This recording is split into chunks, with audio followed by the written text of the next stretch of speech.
Um...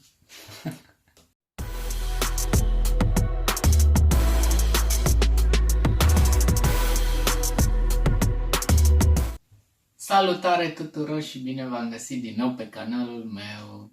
Întrebare. Ce faci și ce ți-ai propus dacă totuși ai ajuns la o vârstă atât de fragedă ca mine? Destul de înaintată și nu ai prietenă, nu ești însurat, ești așa singurel ca mine. Nu ți-ai întemeiat și tu o familie la vârsta ta? Și totuși întrebarea se ridică, ce faci? Te apuci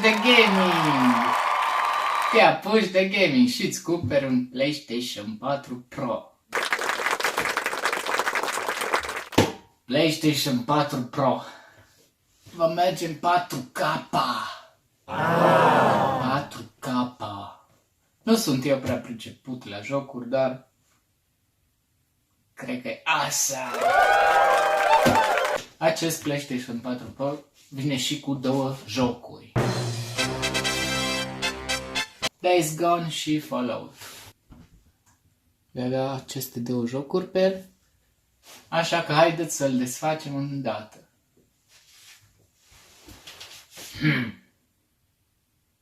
Iar acum îl vom desface.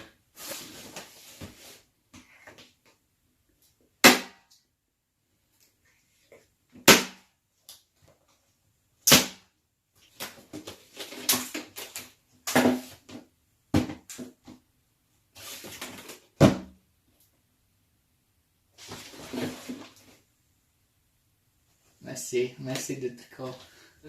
Că tot ne-a ajutat Batman-ul stăciosul să și desfacem. Primele curele de pe el.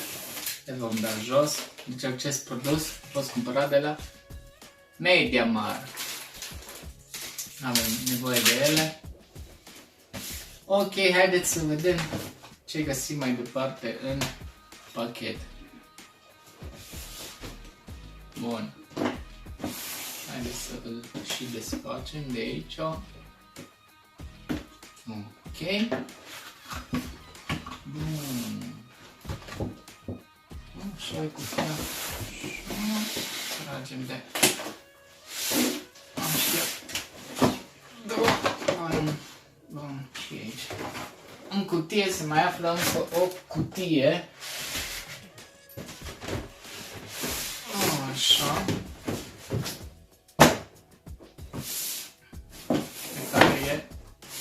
Așa. Mai vedem că scrie aici PlayStation 4, bla bla bla, to save energy. Ok. Niște indicații despre cum să folosim PC-ul nostru. Deci, se trag aceste două urechiușe. Serios. Cutie mai țapănă ca asta, nu? Se trage de clama asta așa sus. Așa. Vedem ce găsim și pe cutie.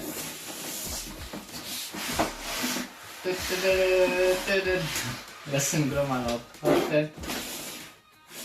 Ok. Cutia asta că e goală. Ne trebuie. Așa. Bun. Scoatem capacul ăsta de carton. Mai avem unul aici. Wow, frumos ambalat.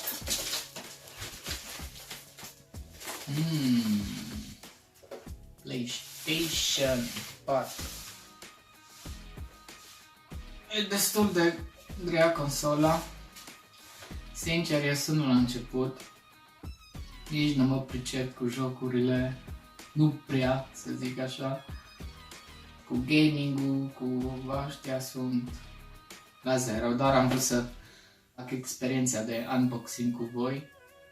Desigur, probabil ați mai văzut și la alții pe internet care ar explica mult mai bine ca mine, dar am vrut să împărtășesc această experiență de unboxing.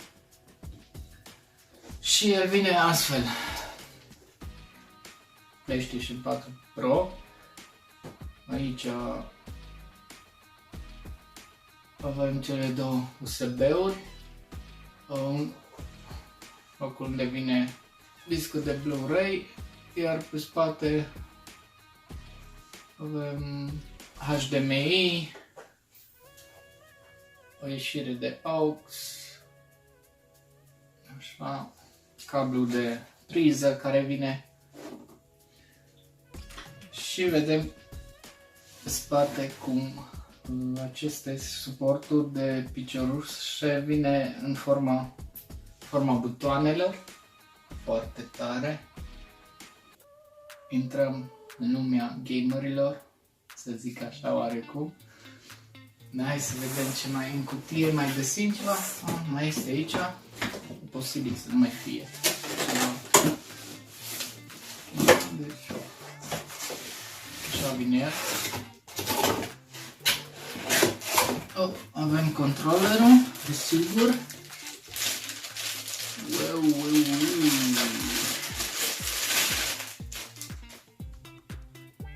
Ce frumos e. E un gri mat. Super tare. Aspectul tot. Așa e controllerul.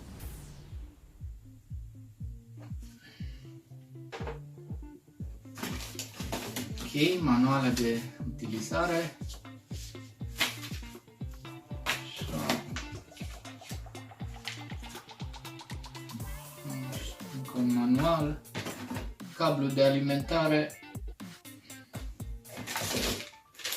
Cablu cu mufă din asta.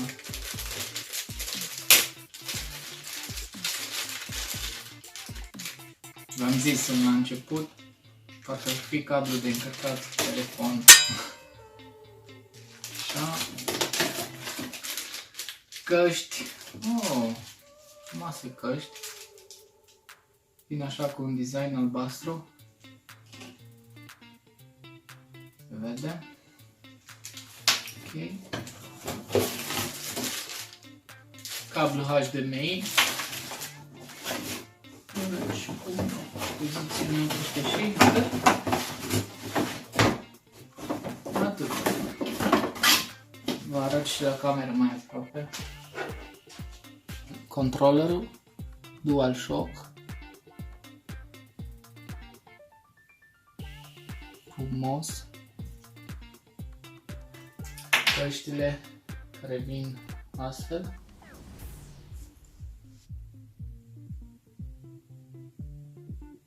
UFO jack.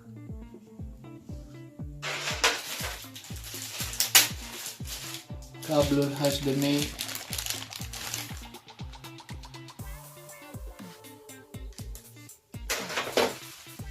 Manualele de utilizare. Cablu de alimentare. Și cred că ăsta cred că e cablu de alimentare pentru manetă. Pentru controller.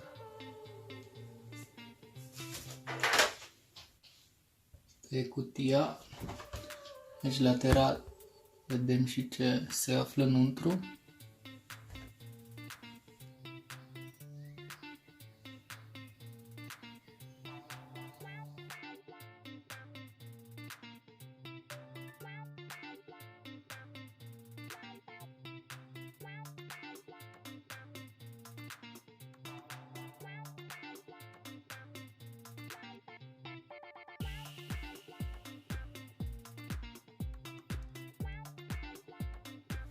Ok, eu am fost Andrei și astăzi am făcut unboxing al PS4.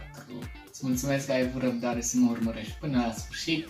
Nu uita să dai un share, să vadă și prietenii tăi, dai un like dacă ți-a plăcut acest videoclip. Nu uita să te abonezi și să apeși clopoțelul pentru a fi la curent cu noile videoclipuri pe care le voi posta. Până data viitoare, eu vă doresc numai bine. Pe curând! Peace! Stați, încă nu plecați, am uitat să vă zic și prețul, dacă în caz că mă întrebați. Data viitoare, bye bye!